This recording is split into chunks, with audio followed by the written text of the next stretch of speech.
All right, I feel ready. It's Noki, and I'm back. We are at the pink table. I'm really excited to get into the topic today, and I just want to say a little disclaimer. What I will be speaking about may be triggering to some people when it comes down to addiction and substance abuse. Also, anything that I'm sharing is definitely not any medical advice. It's just from personal experience and some personal insight. So I recently got a CO2 laser.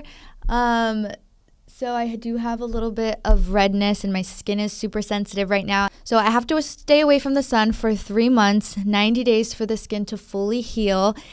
And I was super excited about it because I was dealing with some acne scars that I wasn't being open about because it was driving me nuts, and I just didn't really want to talk about it. It was reminding me also of a place that I don't like to go back to. I just really wanted to start healing my skin, and thank God for all of this cool technology that's able to help your skin re-heal and rebuild itself. So that is my skincare journey right now. Today has officially been a week since I've done the CO2 laser. I'm still peeling slightly, and my skin is very sensitive and it's red, but it's healing beautifully. I am super happy with my results. And the reason I start this podcast with the treatment, the laser treatment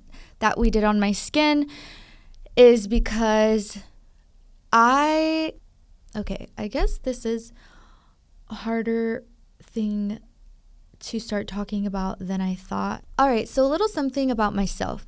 My mom kicked me out when I turned 18, and that really impacted my life. When you're a young adult and when you're 18, you're still mentally and emotionally forming. When you turn 18, everyone treats you like you're grown. Maybe it's because you're smart, or just because it's you're 18 and they're do it, figure it out, be an adult. Everyone at that time, even when you're 18, you think you've got it down packed, or maybe you don't, but I thought I had it down packed. I was pretty independent since I was I've always been pretty independent, but without accountability, structure, and mentorship, and a grounding, stable relationship with God, you're gonna struggle. You're gonna really struggle, and it's gonna escalate, and it may lead to, and for me it led to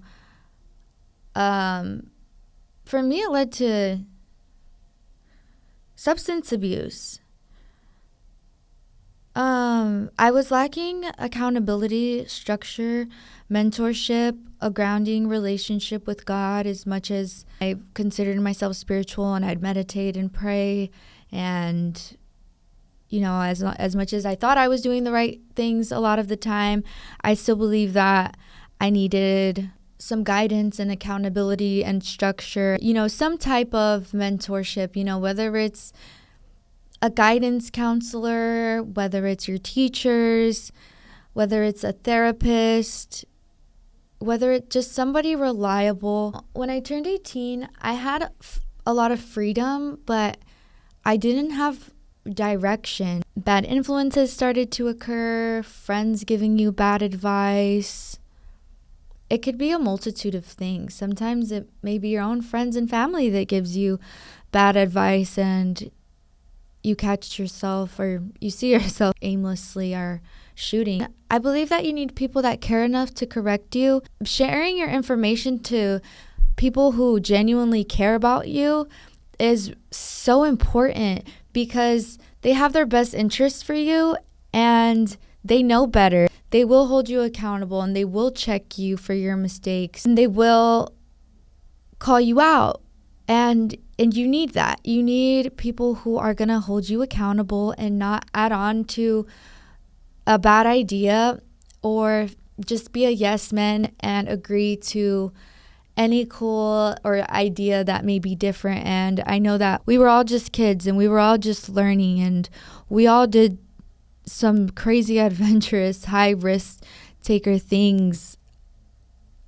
And I would have loved to see some more accountability in people that cared about me and just cared about us and some of my other friends too, that kind of had some type of consistent schedule of communication, whether it was, weekly or bi-weekly, whether it's at home with your parents, whether it's with a therapist, whether it's with a guidance counselor. I think it's important to reach out to somebody who cares, or to somebody that you can talk to. There is resources out there.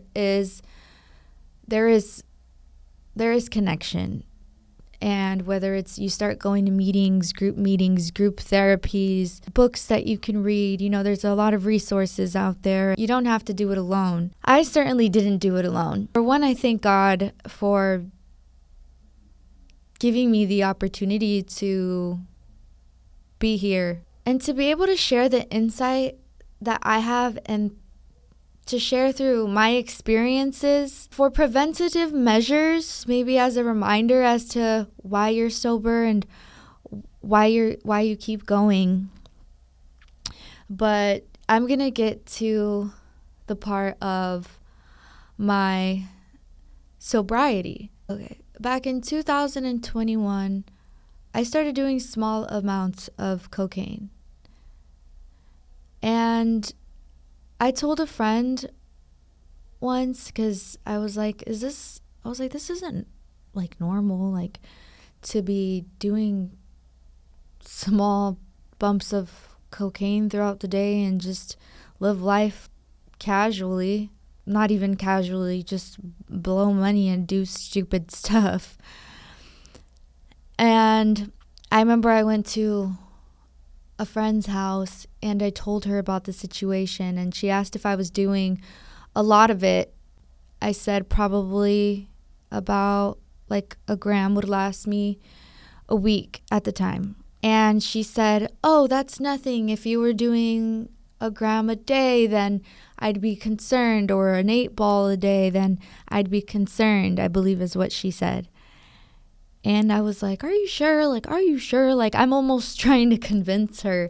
And I've done that in a few situations now, which is crazy. Like, I try to convince someone to tell me no. And they usually leave it up to me or try to justify it. And I think it's because maybe I've had a good way of carrying myself that it may seem like I have it all together. I don't know, but I definitely don't. And I definitely wish that people weren't so nonchalant about some of the actions that people take, including myself, by the way. I don't blame anybody at all whatsoever. I just was clearly easily influenced, and I was masking a lot of pain, and I was grieving a loss. I was grieving a lot of trauma. I was having body dysmorphia, and I turned to a substance. I feel like I self-diagnosed myself to feel something else. I was just trapping and guarding what was really happening, and I was using. Then that was also very on and off. Not all the time, but on and off. When I could, I would get a little bag. About a year later, I was gifted a little canister of ketamine. And she said, "Try this to be creative. You're going to love it." I had tried it before with her prior to that, to the canister gift. And I thought it was super trippy and crazy. And I didn't think much of it because we did a lot of it. And then came a time when she gives me the canister. And it has like a little spoon. So I was doing small amounts of it. I liked how I felt. And I looked it up, what it even was, what it is, and what it's for. You know, it's actually used for multitude of things. Actually also used to tranquilize. Some different types of ketamines can tranquilize animals. But when I looked it up, And what was intriguing to me at the time was that when I looked it up, it said that ketamine is actually FDA approved and that it's for anxiety, depression, and PTSD. I immediately self-diagnosed myself. I said, oh, I have anxiety, I have depression, I have PTSD. I noticed it was like a feel-good chemical, but I was doing it in powder and it was definitely not medically given to me, and God knows what was truly in it. I know that certain things may have been tested, but listen, I'm not here to justify or make anything sound sweet, because it's just a bitter truth. There's nothing sweet about it. I hope that the good that can come out of this is through being able to share and being able to teach people or bring awareness. You know, whether you're a family and you see someone struggling with addiction, of maybe how this person may need some support, or how they may be delusional in the state that they're a functioning addict. It's just really bringing them back to reality and, you know, looking at them in the eyes and consistently being there. And it's not your duty. It's not anybody's duty. It's not anybody's job. But if you care about somebody who's struggling with addiction, I advise you to try. I wish that others tried for me in different ways. I wish my family tried for me in different ways. I wish I tried more for myself. Of course, first and foremost, I wish I would have talked to God more. But I do wish that the good that can come out of this is through not just obviously the beauty of being able to heal and to do better and to grow and to evolve and to change. I was using ketamine for about a year. At first, it was like microdoses. The microdoses became my tolerance grew to the microdoses, and I was using a lot more of it, and a bunch more, and a bunch more, and a bunch more. And when I didn't have it, it was a Xanax, it was a Percocet, it was cocaine. And often of the time I would mix the two. It got really bad to the point where I was just losing myself. I was actually disappearing. I was 93 pounds. I went to the hospital twice. I just wanted to disappear. I was internalizing and feeling and dealing with so much pain that I just overdid it. And by the grace of God, I didn't overdose. I went to the hospital because I was having a lot of pain in my stomach. And I'm okay and everything's fine. But it caused me to have a kidney stone because I was 93 pounds. I wasn't eating. I wasn't hydrating. I wasn't drinking water. I was slowly disappearing, and I felt as if I were to be gone. I was delusional, and I'd be like, I did so much powder that I'm going to die a legend. That was like the stupidest thing to ever think at all, because I wouldn't have. It's really silly. I had at the time an abusive ex-boyfriend, mentally and physically. He sucks. And so that only made me use more. And then we separated. And I became more depressed. The substance abuse became heavier. I was just slowly disappearing. And I had a good friend that really helped change my life. And then from there, it like rippled. I just had a friend who helped me get back on track. And at that point, I decided to quit. I just decided I wanted more for myself. I was reminded of my talent. I was reminded of my purpose. I was reminded of my creativity. I was reminded of the beautiful things that I love, like the little things like cows and butterflies. I was reminded of how I love to create, and I love to make clothes, and I love to make music, and I love to sing, and I love to dance, and I love the moon.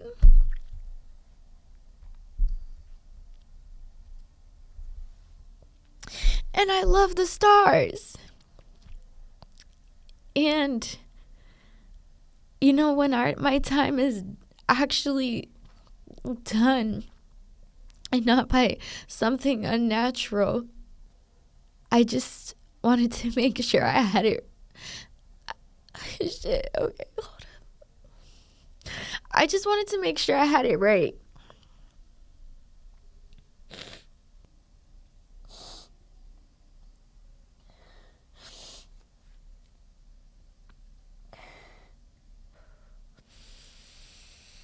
So I stopped using, and I started to get back on track. And I started to make music again. I started to fully write again. I was writing at the time a bunch, but I wasn't focused. It was stopping me from reaching my full potential. I wasn't progressing. I was only delaying everything. And that's why, because I had a friend. Sometimes all you need is just a friend. And I'm not saying my other friends, I don't love all my other friends and all my friends. This was just who was in my life to help pull me out. With obviously, and I give all of that strength to God. So I really truly thank God. And that's why I believe meaningful relationships are important. That's why I believe that someone who cares about you and who is going to tell you the truth and clock it when it's time is needed. I think it's important.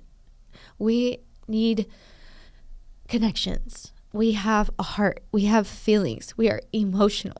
At that time when I was using a bunch, nothing felt extreme.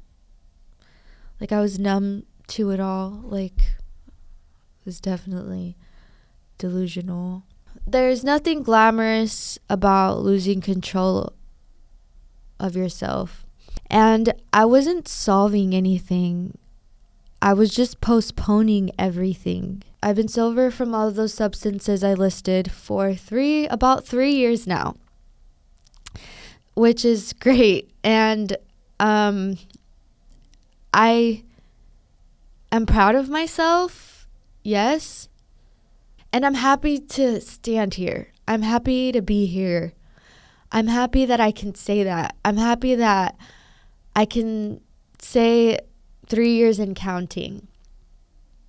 And I just know it, and I feel it in my heart and in my soul that I couldn't do it again. I couldn't do it again.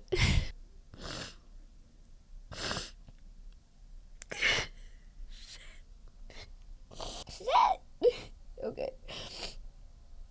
Oh my gosh. I feel like maybe that's about to be so choppy. I don't know. I was all over the place with that. But we're going to bring it back now. When I started my sobriety with the pills and ketamine, the powder mostly, I cold turkeyed it and I replaced it for alcohol. I was drinking a bunch. I started drinking a lot. I started drinking by myself, and it wasn't good. I wasn't productive. It was holding me back. It was stopping me from being successful, from being happy, from loving, from being truly loved. Because who loves an alcoholic and it was making irrational decisions, and I was back on track and I was making music again, but I substituted it for alcohol. And I also had people say, well, you know what, it's better than what you were doing, so you know what, well, you stopped that thing, so we'll wean off the liquor eventually. And that is what happened. And I kind of had lost my mind a little bit. I also no longer am drinking alcohol, and if I'm being completely transparent, I don't know if that will change. I would like to drink alcohol, like, I guess, casually, like at a restaurant, and have 1 or 2 drinks, nothing major, enjoy a nice cocktail. I would like to be that in the future, but I'm in no rush right now at all. I was asking myself too, like, well, so I've just been sober, and again, to be completely transparent as well, I've been California sober, which means that I smoke weed, and not a heavy chain smoker or anything. I just smoke weed occasionally to help me relax, and it helps me go to sleep. It just helps me calm down sometimes. I see cannabis as medicine, and that's just my opinion, and you don't have to like it or agree with it. And I'm not closed off to stop smoking weed. It comes in waves for me when it comes down to weed. That's never been like a problem for me, is weed. It's just always been really relaxing and peaceful for me. So that's why I'm not tripping about it. Yeah, I have great resources now. I have a really good community. I have a great therapist. So then I started asking myself, like, why am I sober? What am I staying sober for? Like, okay, this is cool and everything, but, and I'm healthier, but now what's I reached a milestone. I'm sober now. Now what's the next step? And the next step for me was, I want to stay sober because I really want to be a mother one day. And I am an aunt to 3 beautiful nephews, 1 on the way, and 1 beautiful niece.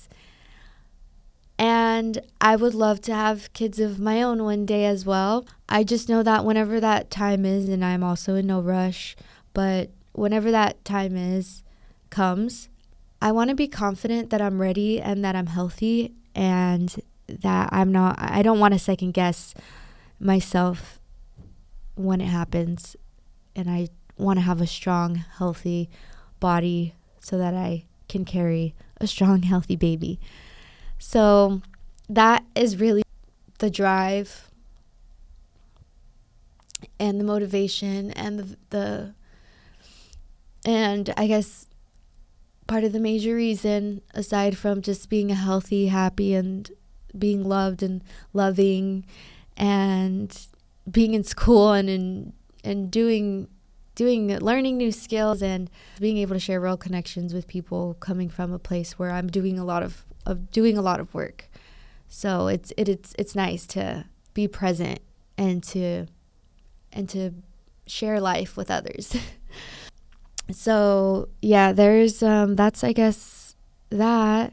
I started fashion class. It's been amazing. We already started sewing, and it's already day 4. And yeah, we're working on a skirt right now. So by the next time I shoot the next podcast, the skirt will be done, so I'll bring it. Also, I have another thing to lighten up the mood, since I did say the last time that I was going to bring some Pokemon cards, and I'm super excited because I finally got my first box from the vending machine. It was perfect timing, and I'm super excited to open it, so let's hope. And guys, also, I'm dropping an EP in April, most likely close to my birthday. And I do have a few cool little surprises and Easter eggs. Yeah, guys, stay tuned. But yeah, the EP, I think I'm going to do 3 songs. So I'm really excited about that.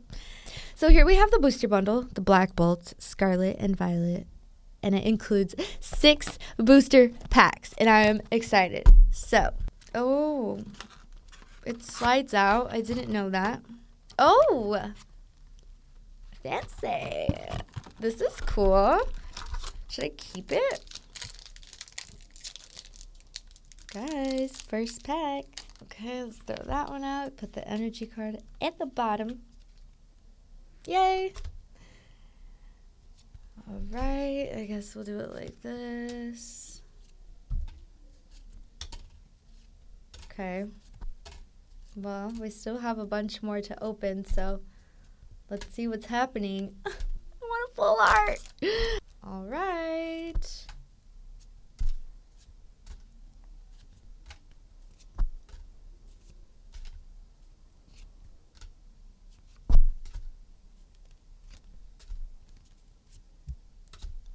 Okay. Shit. This is a lot. I'm just ripping packs.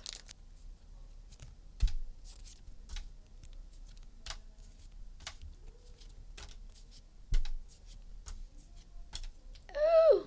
Is this one? I don't know, but it's stamped. Okay, wait, this is good. See, I knew this would lighten up the mood. Bam. Bam. Bam.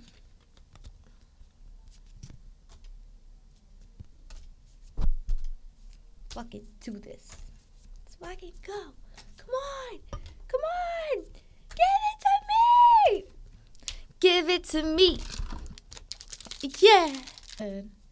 I did. What time is it? I have okay, I have to actually wrap it up because I have to wrap it up after this. Oh, sick. We got a win. Hey, guys. See? This is good.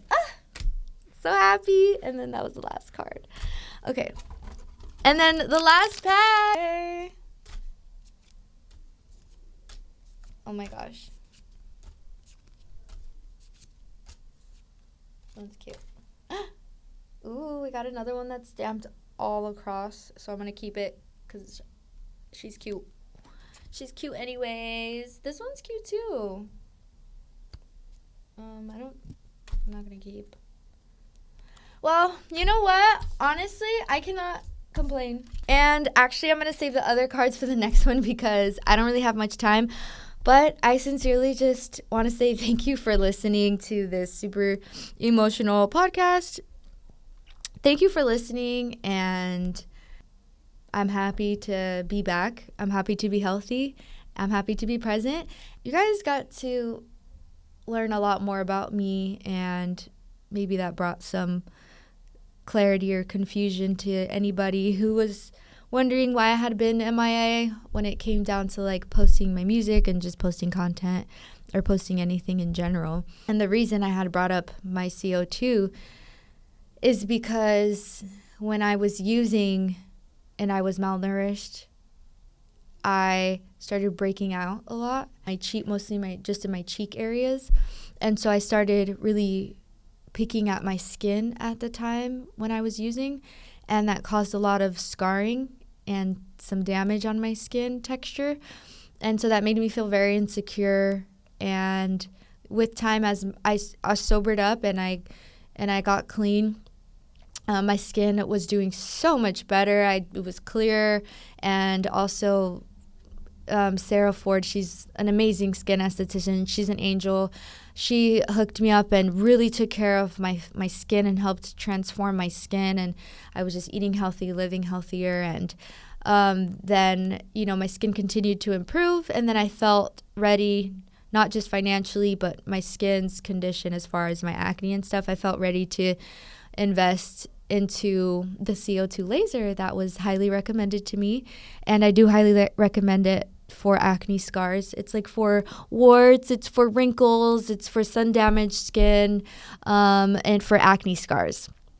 So yeah, that's why I did it. I know a lot of people were confused because they were like, you had perfect skin, why'd you do it? But in reality, I was masking it pretty well. You can't always believe what you see on social media all the time. And not that it wasn't horrible. I love my skin and I'm beautiful. It was just weighing on me a little heavier because it reminded me of something that I've moved on from and I've healed from and I've grown from. And I've done a lot of work, and I just wanted to see the improvement. So yeah, I'll probably go on and do a second round after the summer because I have to wait 3 months, so about April. So I want to just enjoy the summer without having to fully not hide from the sun. I've been like looking super crazy. This is no joke. I have been walking around everywhere like this. Once I realized how hard it was to do, I was like, yeah, I think I would like to enjoy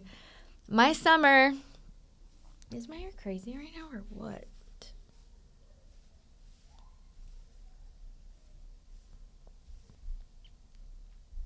I was like, I would like to enjoy my summer and be all tan and on my face and on my body and stuff. So I was like, you know what? I'll just wait. I really am happy with the improvement already. So I'm like, okay, I'm going to do the second round, probably just on my cheek areas because the rest of my skin looks really smooth and has always been pretty smooth. So, yeah. Anyways, stay healthy, eat healthy, exercise, have meaningful relationships, meaningful conversations, read books, pray, read the Bible, go to the beach, touch the sand, touch the grass, count the stars, look at the moon. I look at the moon all the time. Like, acknowledge the moon and, give your thanks, wake up with gratitude and love yourself and work hard and it'll show. It'll show and it'll come back to you. What you put out is what you receive. So if you're loving and you're giving yourself so much love and you're pouring into yourself and you're pouring out as well, it's just going to come full circle. And yeah, it's a beautiful life. It's a hard one. It's a very hard, challenging life. And it's a flawed one, but you know what? There's so much to God's beautiful creation that is so worth living and experiencing. To wrap that all up, thank you guys so much for listening and for tuning in.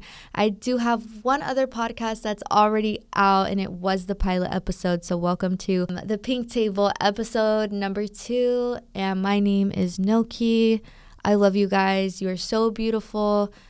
Know that you are beautiful. Know that you are strong. Know that you are worthy no matter what anybody says or puts you through. You don't have to say yes. You can remove yourself no matter how hard it is. No matter how hard it is to remove yourself from negative people, from an abusive household, from abusive friends, from anything that's weighing you down, anything that's a burden in your life, anything that's not making you happy, that's not bringing you peace. You are allowed to walk away no matter how hard it is and ask for help. You are allowed to do that and to want more for yourself and to not allow other people's fears to be projected onto you. People just project their own fears onto you. You don't have to believe none of that. You can believe all of your dreams, all of your big dreams. And as long as every single day you're working on being the person that you dream to be and you deserve to be, then you are living the dream because that's what it takes to get there. Just want to say thanks again for listening and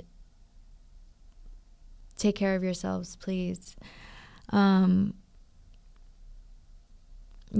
exciting stuff coming soon. So, peace.